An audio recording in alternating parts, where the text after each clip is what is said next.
শুভ সকাল বন্ধুরা। আজ হলো 20 মে, 5 জ্যৈষ্ঠ বুধবার। আজকের সকালের বিশেষ বিশেষ খবরগুলি হলো: 2 আগস্ট থেকে শুরু জনগণনা, ফেব্রুয়ারিতে জাতি গণনা, ঘরে ঘরে তথ্য সংগ্রহ, পোর্টালে নিজেদের তথ্য দাখিলেরও সুযোগ, 85,000 গণনা কর্মীর প্রশিক্ষণ পর্ব 28 মে থেকে। দিল্লিতে বিজেপির শীর্ষ নেতৃত্বের সঙ্গে বৈঠক হিমন্তের, জল্পনায় মন্ত্রিসভা সম্প্রসারণ, সময় মতো পেনশন না হলে কড়া ব্যবস্থা, হুঁশিয়ারি মুখ্যমন্ত্রী হিমন্তের। ই ফার্মাসির বিরোধিতায় আজ দেশ জুড়ে বন্ধ ঔষধের দোকান। ধর্ম না যোগ্যতার ভিত্তিতে বিরোধী দলনেতা বাছাই, জটিলতা কাটেনি কংগ্রেসে, বিধান পরিষদীয় দলের বৈঠক আজ। নিটের পরীক্ষায় বিন্দুমাত্র খামতি নয়, স্বচ্ছতা ও কড়া সুরক্ষার বার্তা শিক্ষামন্ত্রীর। গাছ কাটতে গিয়ে বিদ্যুৎস্পৃষ্ট যুবকের মৃত্যু, ক্ষোভে জাতীয় সড়ক অবরোধ স্থানীয়দের। এবং সর্বশেষ খবরটি হল কাছাড় পুলিশের 7 সাব ইন্সপেক্টর রদবদল। এবারে শুনুন বিস্তারিত খবর।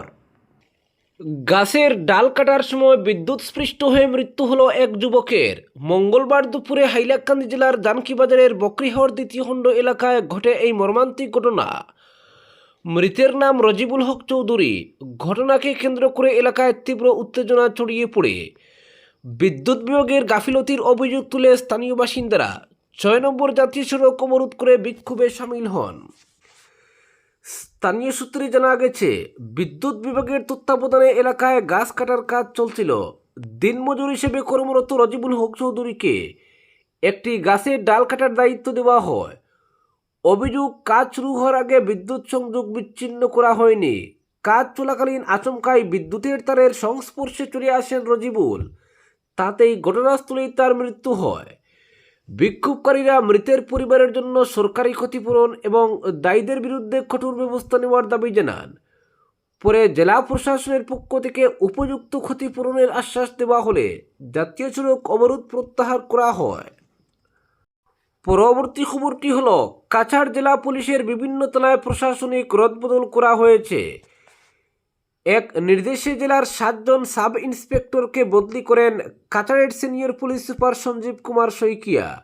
নির্দেশ অনুযায়ী শিলচর সদর থানার টিএসআই শুভজিৎ দত্তকে বদলি করে লায়লাপুর পেট্রোল পোস্টের ইনচার্জ হিসেবে দায়িত্ব দেওয়া হয়েছে। অন্যদিকে বাঁশকান্দি পুলিশ পেট্রোল পোস্টের ইনচার্জ অচ্যুতনাথকে আনা হয়েছে শিলচর সদর থানার টিএসআই পদে। এছাড়া শিলচর সদর থানায় কর্মরত রিপন মসুদ্রকে বাঁশকান্দি পুলিশ পেট্রোল পোস্টের নতুন ইনচার্জ করা হয়েছে। রদবদলের তালিকায় আরও রয়েছেন রাঙ্গিরখাড়ি পুলিশ ফাঁড়ির ইনচার্জ অচ্যুত কুমার ফুকন, তাকে দুয়ারবন্দ থানার ওসি হিসেবে দায়িত্ব দেওয়া হয়েছে। অপরদিকে দুয়ারবন্দ থানার ওসি বিদ্যুৎ বিকাশ মোরানকে বদলি করে রাঙ্গিরখাড়ি পুলিশ ফাঁড়ির ইনচার্জ করা হয়েছে।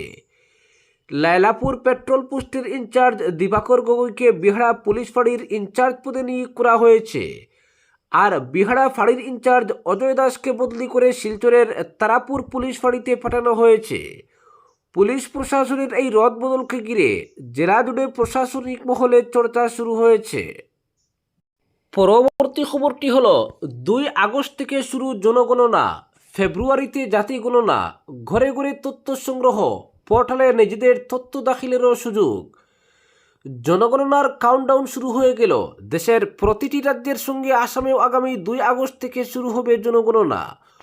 প্রথম 15 দিন থাকবে সেলফ এনুমারেশনের সুযোগ। ঘরে বসে নির্দিষ্ট পোর্টালে নিজের থেকেই দাখিল করা যাবে তথ্য। এরপর 1 মাস ঘরে ঘরে গিয়ে তথ্য সংগ্রহ করবেন গণনাকারীরা। এর জন্য জেলা জেলায় গণনাকারীদের প্রশিক্ষণ শুরু হবে আগামী 28 মে থেকে। তবে 2027 সালের ফেব্রুয়ারিতে শুরু হবে জাতি গণনার কাজ। কোভিডের জন্য 2021 সালে দেশে জনগণনা হয়নি।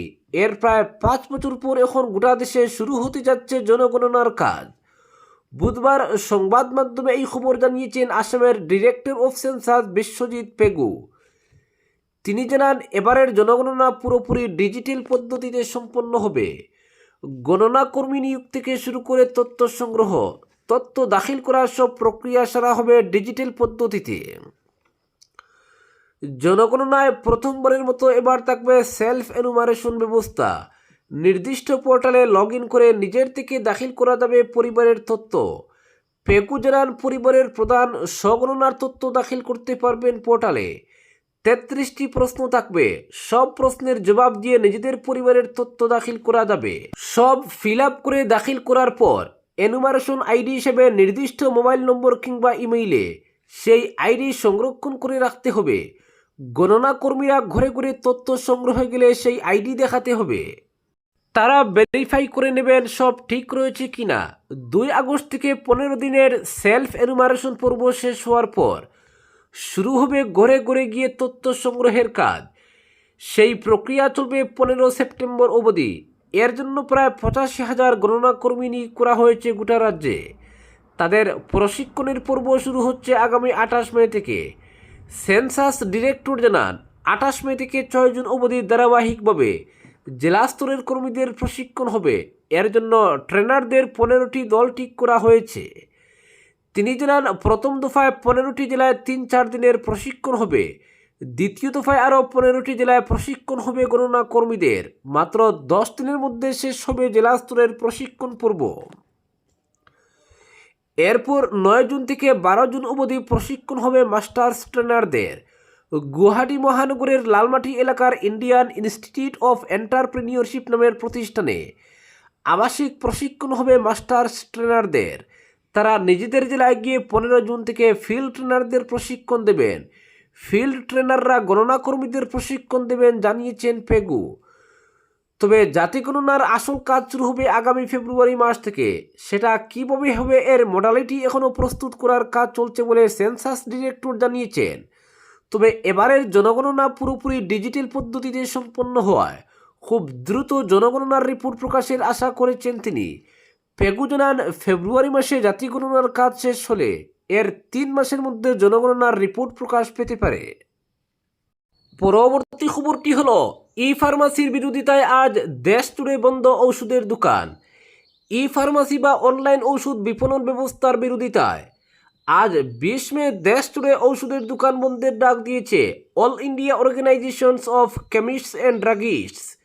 তবে এই ধর্মঘটের ডাক সত্ত্বেও সাধারণ মানুষের ভোগান্তি এড়াতে দেশের সমস্ত বড় ফার্মাসি চেন, হাসপাতালের ভিতরের ওষুধের দোকান, প্রধানমন্ত্রী জন ঔষধ কেন্দ্র এবং অর্মিত ফার্মাসি আউটলেটগুলি আজ খোলা থাকবে বলে জানা গেছে।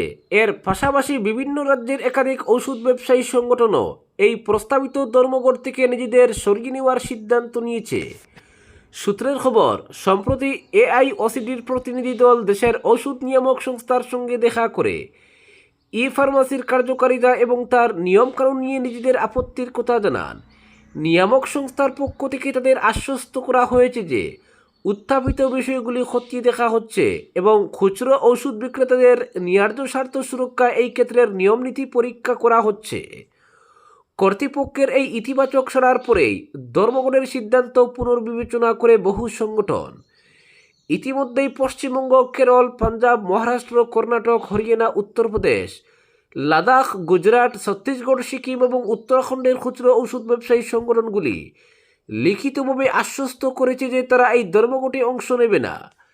আজ প্রতিবাদ দিবসেও আমজনতার জন্য ওষুধের যোগান স্বাভাবিক রাখতে তারা প্রতিশ্রুতিবদ্ধ।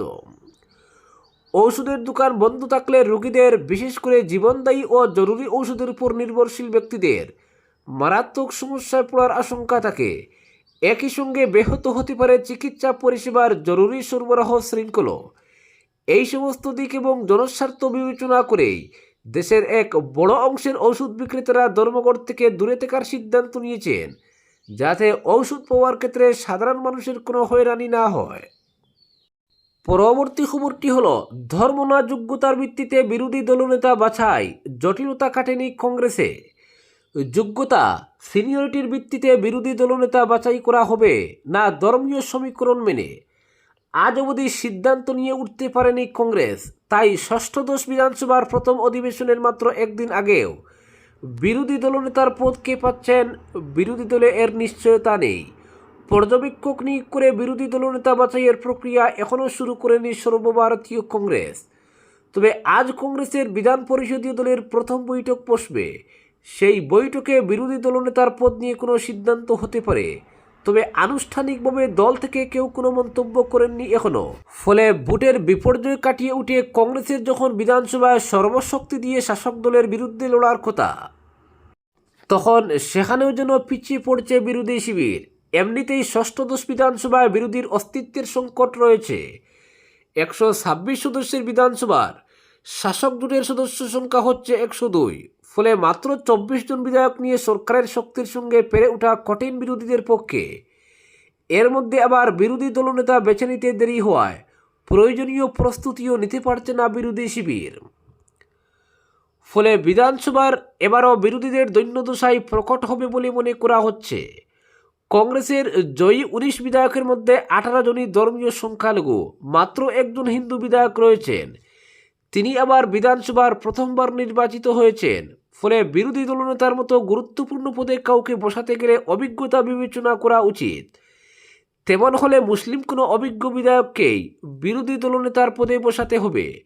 কিন্তু ধর্মীয় সমীকরণ মেনে নবাগত হিন্দু বিধায়ককে বিরোধী দলনেতার পদ দেওয়া হবে না সিনিয়রিটির ভিত্তিতে কোনো মুসলিম বিধায়ককে, সেই জটিলতা এখনও কাটিয়ে উঠতে পারেনি কংগ্রেস। 6 বারের বিধায়ক ওয়াজেদ আলী চৌধুরী অবশ্য বিরোধী দলনেতা পদের জন্য নিজের দাবি জানিয়েছেন দলের কাছে, কিন্তু ওয়াজেদকে ওই পদের জন্য বিবেচনা করা হয় কিনা কংগ্রেসের পক্ষ থেকে এর কোনো ইঙ্গিত পাওয়া যায়নি। সংখ্যালঘু বিধায়ক নুরুল হুদা বলেন, বিরোধী দলনেতা বাছাইয়ের নিয়ম রয়েছে, হাইকমান্ড পর্যবেক্ষক নিয়োগ করবে, পর্যবেক্ষক এসে সব বিধায়কের মতামত দেবেন, তার ভিত্তিতে দল সিদ্ধান্ত নেবে। নিয়মের কথা শুনিয়েছেন সাংসদ রকিবুল হোসেনও। তিনি বলেন, নির্বাচিত বিধায়করা একসঙ্গে বসে ঠিক করবেন বিরোধী দলনেতা কে হবেন।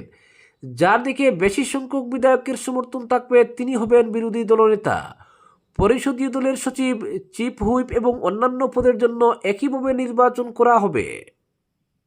পরবর্তী খবরটি হলো, দিল্লিতে বিজেপির শীর্ষ নেতৃত্বের সঙ্গে বৈঠক হিমন্তের, জল্পনায় মন্ত্রিসভা সম্প্রসারণ। দ্বিতীয়বার মুখ্যমন্ত্রী হিসেবে শপথ নেওয়ার পর প্রথম দিল্লি সফরে গিয়ে বিজেপির কেন্দ্রীয় নেতৃত্বের সঙ্গে একাধিক গুরুত্বপূর্ণ বৈঠক করলেন হিমন্ত বিশ্ব শর্মা। নতুন সরকার গঠন, মন্ত্রিসভা সম্প্রসারণ, নির্বাচনী প্রতিশ্রুতি বাস্তবায়ন এবং সাংগঠনিক সমীকরণ সহ একাধিক গুরুত্বপূর্ণ বিষয় নিয়ে এই বৈঠকগুলিতে আলোচনা হয়েছে বলে রাজনৈতিক মহলে জোর জল্পনা শুরু হয়েছে। মঙ্গলবার রাজধানীতে দলের শীর্ষ নেতাদের সঙ্গে ধারাবাহিক বৈঠকে অংশ নেন মুখ্যমন্ত্রী। সূত্রের খবর, অসম মন্ত্রিসভার সম্ভাব্য সম্প্রসারণে ছিল আলোচনার অন্যতম প্রধান বিষয়। ইতিমধ্যেই শপথ গ্রহণ অনুষ্ঠানে মুখ্যমন্ত্রীর সঙ্গে 4 জন মন্ত্রী শপথ নিয়েছেন, যার মধ্যে 2 জন বিজেপির শরিক দলের প্রতিনিধি। তবে এবার পূর্ণাঙ্গ মন্ত্রিসভা গঠনের প্রস্তুতি শুরু করেছে সরকার। রাজনৈতিক সূত্রের মতে চলতি মাসের শেষের দিকেই মন্ত্রিসভা সম্প্রসারণ হতে পারে। 25 মের পর ফের দিল্লি সফরে গিয়ে কেন্দ্রীয় নেতৃত্বের সঙ্গে আলোচনা সেরে চূড়ান্ত তালিকা ঘোষণা করতে পারেন মুখ্যমন্ত্রী। এবার মন্ত্রিসভায় একাধিক নতুন মুখ দেখা যেতে পারে বলেও ইঙ্গিত দিয়েছেন তিনি। একই সঙ্গে মুখ্যমন্ত্রী স্পষ্ট করেছেন, এবারের মন্ত্রিসভা সম্প্রসারণ সাধারণ হবে না। সরকারের আগামী দিনের কঠোর প্রশাসনিক অবস্থান এবং রাজনৈতিক অগ্রাধিকারের প্রতিফলনও দেখা যাবে নতুন মন্ত্রিসভায়। এদিন নয়াদিল্লিতে বিজেপির কেন্দ্রীয় কার্যালয়ে দলের কেন্দ্রীয় সাধারণ সম্পাদক দুষ্যন্ত কুমার গৌতমের সঙ্গে সাক্ষাৎ করেন হিমন্ত বিশ্ব শর্মা। পরে সামাজিক মাধ্যমে গৌতম অসম বিধানসভা নির্বাচনে বিজেপির ঐতিহাসিক জয়ের জন্য মুখ্যমন্ত্রীকে শুভেচ্ছা জানান। উত্তরে হিমন্ত বলেন, জনগণের আশীর্বাদ এবং দলের নেতৃত্বের সমর্থন উন্নত আসাম গঠনের পথে তাদের অনুপ্রেরণা যোগাবে। পরে বিজেপির কেন্দ্রীয় সভাপতি নীতিন নবীনের সঙ্গেও বৈঠক করেন মুখ্যমন্ত্রী। বৈঠকের পর সামাজিক মাধ্যমে হিমন্ত জানান, নির্বাচনী সংকল্পপত্র বাস্তবায়নের রূপরেখা এবং অন্যান্য গুরুত্বপূর্ণ বিষয় নিয়ে আলোচনা হয়েছে। যদিও সরকার বা দলের তরফে আনুষ্ঠানিকভাবে বিস্তারিত কিছু জানানো হয়নি, তবে দলীয় সূত্রে খবর, সেই গুরুত্বপূর্ণ বিষয়ের মধ্যে মন্ত্রিসভা সম্প্রসারণের প্রসঙ্গ ছিল। বিশেষ করে আঞ্চলিক ও সামাজিক ভারসাম্য বজায় রাখা, পাশাপাশি নির্বাচনে গুরুত্বপূর্ণ ভূমিকা নেওয়া, কয়েকজন বিধায়ককে মন্ত্রিসভায় স্থান দেওয়া নিয়ে আলোচনা হয়েছে বলে জানা গিয়েছে। আজকের বিশেষ সংবাদ এখানেই সমাপ্ত।